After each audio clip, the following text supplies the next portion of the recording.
کبھی 10 منٹ عادت ہو جائے نا دعا مانگنے کی علیحدہ سے رات کو، حضور نے فرمایا جو فرض نماز کے بعد دعا مانگے اللہ اس کی قبول کر لیتا ہے۔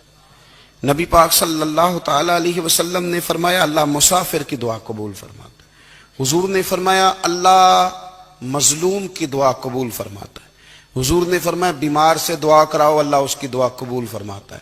میرے نبی پاک نے فرمایا ماں باپ جب بھی اولاد کے لیے ہاتھ اٹھائیں، ویسے تے بلے شاہ تو آسمانی اڈ دیا ہی پھڑ دیں، جیڑا گھر بیٹھا انہوں بڑھیا ہی نہیں۔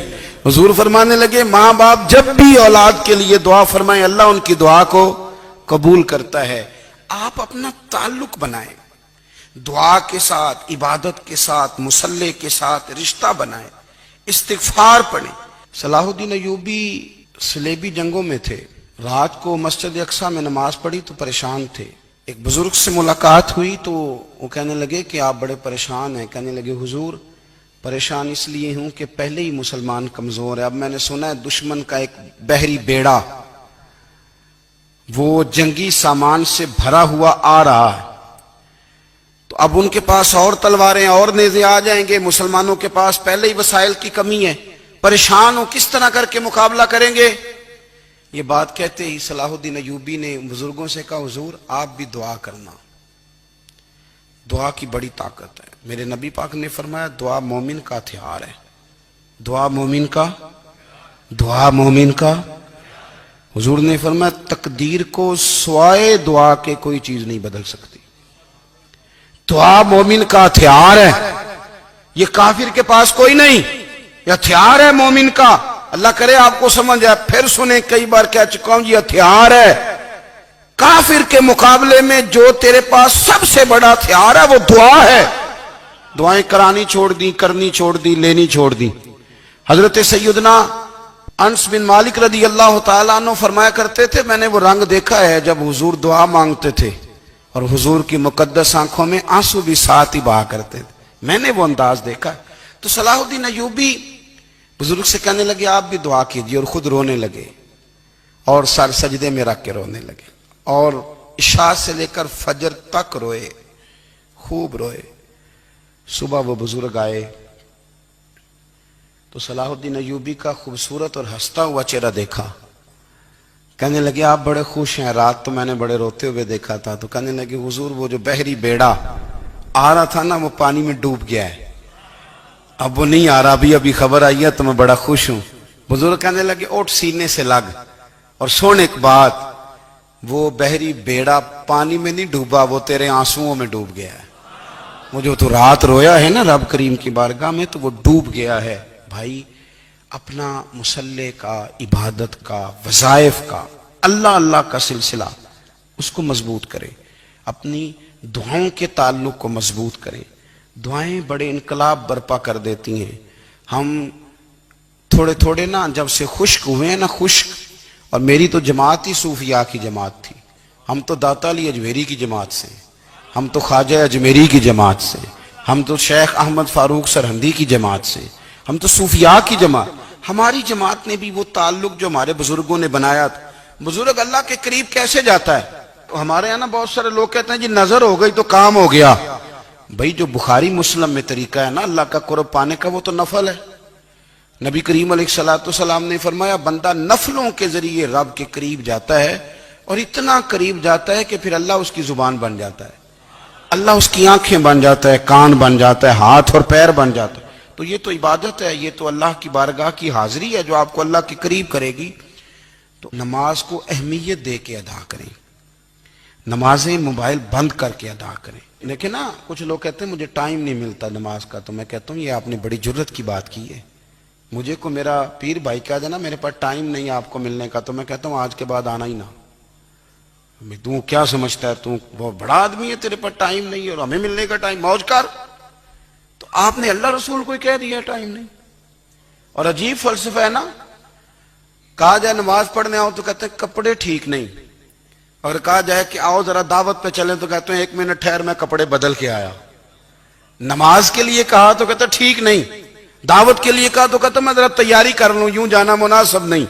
یہ معاملہ ٹھیک نہیں۔ رب تو فرماتا ہے کہ جب تو مسجد میں آ تو زینت اختیار کر کے آ، خوب ذوق سے دعا مانگیں، خوب شوق سے نماز پڑھیں، خوب استغفار کا مزاج بنائیں۔ آپ لوگوں کے بیچ رہ کے سوکھ حاصل کرنا چاہتے ہیں، لیکن آپ کو پتہ ہے کئی مہینے غار حرا میں رہنا بھی مدینے والے محبوب کا طریقہ ہے۔ ہر سال اعتکاف بیٹھنا الگ سے، یہ بھی حضور کا طریقہ ہے۔ مسجد نبی کے اندر دروازہ کھلتا تھا نبی کریم کا، پر گھر کے اندر نفل پڑے نبی پاک نے، اور حضور فرماتے ہیں کچھ نفل نماز گھر میں بھی پڑھا کرو، گھر کو قبرستان نہ بناؤ، ہمارا گھر اللہ کے ذکر سے آباد ہوگا۔ نبی پاک صلی اللہ علیہ وسلم نے نا ہماری توجہ دلائی۔ حضور صلی اللہ علیہ وسلم نے فرمایا بے توجہی کے ساتھ ادھر ادھر خیالات کر کے رب سے نہ مانگا کرو، تردد کے ساتھ بے یقینی کے ساتھ نہ مانگا کرو، بلکہ رسول کریم صلی اللہ علیہ وسلم نے فرمایا، یہ حدیث پاک مسلم شریف میں موجود ہے، حضور فرمانے لگے جب رب سے مانگو نا تو اصرار کر کے مانگو، جب رب سے مانگو تو اصرار کر کے، بچہ ناز دکھا رہا ہے اصرار کر رہا ہے، اللہ سے مانگو تو اصرار کر کے مانگو، اور فرمایا رغبت کے ساتھ مانگو۔ کیا خوبصورت لفظ ہے حدیث کے، حضور فرمانے لگے اصرار کر کے مانگو، رغبت کر کے مانگو۔ رب کے لیے کوئی چیز دینا مشکل تو نہیں ہے نا، اس کے لیے کوئی مشکل ہے تمہیں عطا کرنا، تو رغبت کر کے اللہ سے سوال کرو، اسے مناؤ۔ اور خود نبی پاک صلی اللہ علیہ وسلم کا حال یہ تھا، حضرت عائشہ صدیقہ رضی اللہ تعالیٰ عنہ فرمانے لگی کہ نبی پاک دعا رسول اللہ صلی اللہ علیہ وسلم، یہ لفظ ہیں حضرت عائشہ کے، اللہ اکبر، ذرا ان میں ڈوب کر دیکھیے گا، ذرا ان لفظوں میں کھو کر دیکھیے گا ام المومنین کیا فرماتی ہیں۔ حضرت عائشہ صدیقہ فرماتی ہیں، یہ بھی مسلم میں موجود ہے، کہتی ہیں دعا رسول اللہ، کہتے ہیں نبی پاک نے دعا مانگی، حضور نے دعا مانگی۔ سبحان اللہ، کیا لفظ ہیں، کیا وجد آفرین جملے، کہتے ہیں دعا رسول اللہ، نبی پاک نے دعا مانگی، ثم دعا، دعا مانگ کر حضور پھر دعا مانگنے لگے۔ حضور نے دعا مانگی اور دعا مانگ کر حضور پھر دعا مانگنے لگے، اور ثم دعا رسول اللہ، تیسری دفعہ فرماتی ہیں، کہتی ہیں حضور نے دعا مانگی اور دعا مانگ کر پھر دعا مانگنے لگے، یعنی حضور نے دعا مانگی اور پھر دعا مانگی، اور دعا ختم ہو گئی تو تیسری دفعہ پھر دعا مانگی، یعنی حضور نے مانگا۔ کیا کالا حضرت نے فرمانے لگے مانگیں گے مانگے جائیں گے، منہ مانگی پائیں گے، سرکار میں نہ لا ہے نہ حاجت اگر کی ہے، مانگیں گے مانگے جائیں گے، منہ مانگی پائیں گے۔ حضور نے دعا مانگی اور دعا مانگ کر پھر دعا مانگی، اور دعا مانگ کر پھر دعا مانگی۔ تو نبی پاک صلی اللہ علیہ وسلم کا تو اللہ سے مانگنے کا، اس کو منانے کا یہ طریقہ۔ حضرت عبداللہ ابن عمر فرمانے لگے، یہ لفظ ابو داؤد شریف میں موجود ہے، ذرا ان کا بھی ذائقہ محسوس کیجئے گا۔ حضرت سیدنا عبداللہ ابن عمر فرماتے ہیں میں حضور کی مجلس میں حاضر تھا، حضور مانگنے لگے اللہ سے، حضور اللہ سے مانگنے لگے۔ میں تو کئی دفعہ یہ دعا بھی مانگنے لگ جاتا ہوں کہ اللہ تو ان دعاؤں کی طرف تو دیکھ جو تیرے رسول نے ہمارے لیے مانگی۔ اللہ تو ہمیں تو نہیں نہ مانگنا آتا، نہیں طریقہ آتا، نہیں سلیقہ آتا، نہیں انداز آتا، ہم تو بے توجہ سے لوگ ہیں، بیٹھنے کا ڈھب نہیں آتا ہمیں تو ہاتھ اٹھانے کا سلیقہ نہیں آتا، ہم تو وضو کرنے کے اس طریقے سے آشنا نہیں، پر اللہ تیرے محبوب نے تو خوب مانگا ہے نا تجھ سے، تیرے پیارے حبیب علیہ السلام نے تو تجھے منایا ہے نا ہمارے حق میں، تو اللہ تو ان دعاؤں کی طرف تو دیکھ۔ حضرت عبداللہ ابن عمر رضی اللہ تعالیٰ عنہ فرماتے میں حضور کی مجلس مبارکہ میں بیٹھا تھا، ابو داؤد شریف میں موجود ہے، کہتے حضور دعا مانگ رہے تھے۔ دعا کیا تھی؟ دعا حضور یہ مانگ رہے تھے، رب اغفر لی، یا اللہ ہمیں بخش دے، وتب علی، اللہ ہماری توبہ قبول فرما، انک انت التواب الرحیم، بے شک تو توبہ قبول کرنے والا اور رحم کرنے والا۔ حضور دعا مانگ رہے تھے، اے اللہ رب اغفر لی، یا اللہ ہمیں بخش دے، وتب علی، اور ہماری توبہ قبول فرما، انک انت التواب الرحیم، بے شک تو توبہ قبول کرنے والا اور رحم کرنے والا۔ حضرت عبداللہ ابن عمر فرماتے اس ایک دعا کو ایک ہی مجلس میں ایک ہی جگہ بیٹھ کر میرے نبی پاک نے اپنی زبان اطہر سے 100 مرتبہ ادا فرمایا، 100 مرتبہ حضور نے یہ لفظ کہے، رب اغفر لی وتب علی، رب اغفر لی وتب علی، رب اغفر لی، اے اللہ بخش دے، رحم فرما، وتب علی، بس قبول کر لے نا اب ہماری توبہ، انک انت التواب الرحیم، بے شک تو توبہ قبول کر لیا کرتا ہے، تو رحم فرمایا کرتا ہے۔ ایک ہی مجلس میں 100 دفعہ حضور نے دعا مانگی، دعا مانگ کے پھر دعا مانگی، اور دعا مانگ کے پھر دعا مانگی، اللہ کو منایا میرے رسول پاک۔ حضور نے ہمیں بتلایا اسے مناؤ، اس کی بارگاہ عالی مرتبت میں جھکو، اور حضور نے خود بھی یہ طریقہ ہمارے سامنے بطور سنت کے چھوڑا، اور پھر نبی پاک صلی اللہ علیہ وسلم نے آگے بڑھ کے ہمیں کچھ اور باتیں بھی ارشاد فرمائی۔ حضور نے ہمیں بتلایا کہ پچھلے لوگ اپنے رب کو کیسے مناتے تھے، وہ کس طرح اس کے حضور ناز عرض کرتے تھے، منانے کے طریقے بھی بتلائے۔ فرمایا جب ماں باپ دعا مانگیں گے اولاد کے حق میں تو وہ مان جائے گا۔ حضور علیہ السلام نے فرمایا جب مسافر دعا مانگے گا تو اللہ مان جائے گا۔ فرمایا میرے رسول کریم نے کہ جب بیمار دعا مانگے گا تو اللہ مان جائے گا۔ اور سید عالم علیہ السلام فرمانے لگے جب تمہارے ضعیف، کمزور، مجبور لوگ دعا مانگیں گے تو اللہ مان جائے گا۔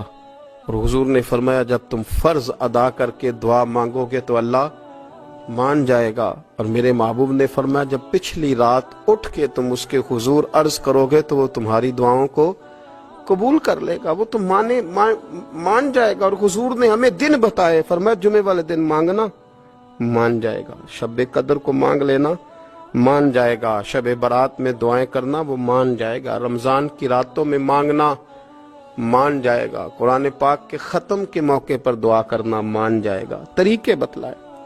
اب یہ ہے کہ ہم نے تو مانگنا تھا نا اس کی بارگاہ میں، ہم نے تو حاضر ہونا تھا، ہم نے تو جانا تھا، اب ہم نے آگے بڑھنا ہے، اس کے حضور عرض کرنا ہے۔ حضور نے ہمیں بتلایا کہ مومن متقی ہوتا ہے نا، پرہیزگار ہوتا ہے، تو اس نے کچھ نیکیاں بھی کی ہوتی ہیں، جس طرح اسے اپنے گناہوں کا پتہ ہوتا ہے نا، تو اسے پتہ ہوتا ہے کہ نہیں یار فلاں کام میں نے فقط اللہ کی رضا کے لیے کیا ہوا ہے، وہ میرا اور میرے رب کا راز ہے۔ فرمایا جب تم بڑے الجھ جاؤ نا، جب تم بڑی آزمائش میں آ جاؤ، اور جب تم سمجھ لو کہ اب میں بڑی تکلیف میں آ گیا ہوں، تو پھر ایک طریقہ حضور نے ہمیں اور بھی بتلایا مانگنے کا، ایک اور طریقہ بھی بتلایا، اور وہ روایت صحیح مسلم میں موجود ہے۔ راوی حضرت عبداللہ ابن عمر رضی اللہ تعالیٰ عنہ، حضور فرماتے ہیں 3 لوگ سفر کر رہے تھے، یہ آپ اندازہ فرمائیے صحیح مسلم کی حدیث ہے، اور ذرا حضور کے سمجھانے کا ایک یہ رنگ بھی ہے اللہ کو منانے کا، ایک یہ انداز بھی ہے اس کی بارگاہ میں گزارشات پیش کرنے کا، یہ بھی ایک طریقہ حضور نے ہمیں بتلایا۔ اگرچہ اپنی نیکیوں کو چھپانا چاہیے، نیکیاں جو چھپی ہوئی ہوتی ہیں وہ قیمتی ہوتی ہیں، وہ قیمتی چیزیں ہوتی ہیں جو لوگوں نے چھپا کر کے رکھی ہوتی ہیں۔ حضرت عبداللہ ابن عمر فرمانے لگے کہ نبی پاک صلی اللہ علیہ وسلم فرماتے ہیں 3 لوگ سفر کر رہے تھے، رستے میں طوفان آ گیا، تیز بارش شروع ہو گئی، تو حضور فرماتے ہیں وہ تینوں بارش سے بچنے کے لیے ایک غار میں چھپ گئے۔ ان کو پتہ ہے پرانے زمانے کے اندر غاریں ہوتی تھیں، اور لوگ جب سفر کرتے تھے لمبے تو پتھروں اور پہاڑوں کے بیچ میں سے سفر کرتے تھے، وہ غار کے اندر چلے گئے۔ اب چونکہ طوفان بہت زیادہ تھا، جب وہ غار کے اندر چلے گئے تو اللہ کے پیارے حبیب صلی اللہ علیہ وسلم فرماتے ہیں پتھر اوپر سے لڑکتا ہوا آیا اور غار کے منہ کے آگے آ کے اس نے غار کو بند کر دیا۔ اب اتنا تیز اور اس مضبوطی کے ساتھ وہ پتھر لگا، اور اتنا صحیح فٹ ہوا کہ اندر روشنی آنی بھی ختم ہو گئی۔ اب 3 لوگ ہیں، تھوڑی دیر تو وہ پریشان رہے کہ شاید اب کبھی بچ نہیں سکیں گے، شاید چاروں جانب اندھیرا ہی ہے اور اندھیرا ہی رہے گا، شاید یہاں سے نکلنے کے لیے اب ہمیں کوئی رستہ میسر نہیں آئے گا۔ وہ پہلے تو پریشان ہوئے، پھر کہنے لگے یار اس طرح کرو، ذرا غور کیجئے گا میری بات پہ۔ فرمایا اس طرح کرو، اگر کوئی زندگی میں نیکی کی ہے نا تو ذرا اس نیکی کو یاد تو کرو، اور یاد کر کے اس مالک کے حضور عرض تو کرو، وہ کریم ہے، کوئی آنکھو شاید من جاوے تے گل کم تتڑی دا بن جاوے، عرض تو کرو۔ تو ان میں سے یہ آپ اندازہ فرمائیے، یہ بات بیان کون کر رہا ہے؟ یہ مدینے والے رسول بیان کر رہے ہیں، یہ نبی پاک علیہ السلام نے بیان فرمایا، یہ وہ کہانی ہے جو ہمیں ہمارے نبی پاک نے سنائی، رسول کریم علیہ السلام نے ہمیں بتلائی، یہ داستان محبت۔ حضور فرمانے لگے ایک نے ان میں سے ہاتھ اٹھائے، اور اس نے انداز کیا چھیڑا، عرض کرنے لگا اللہ تو جانتا ہے نا میں نے بکریاں رکھی ہیں، میں غریب ہوں، مزدور ہوں، اور مالک تو یہ بھی جانتا ہے کہ میرے بچے بھی ہیں، بیوی بھی ہے، پر میں جب بھی گھر لوٹا ہوں تو دودھ میں نے بچوں اور بیوی کو پہلے نہیں دیا، بوڑھے ماں باپ کو پہلے دیا۔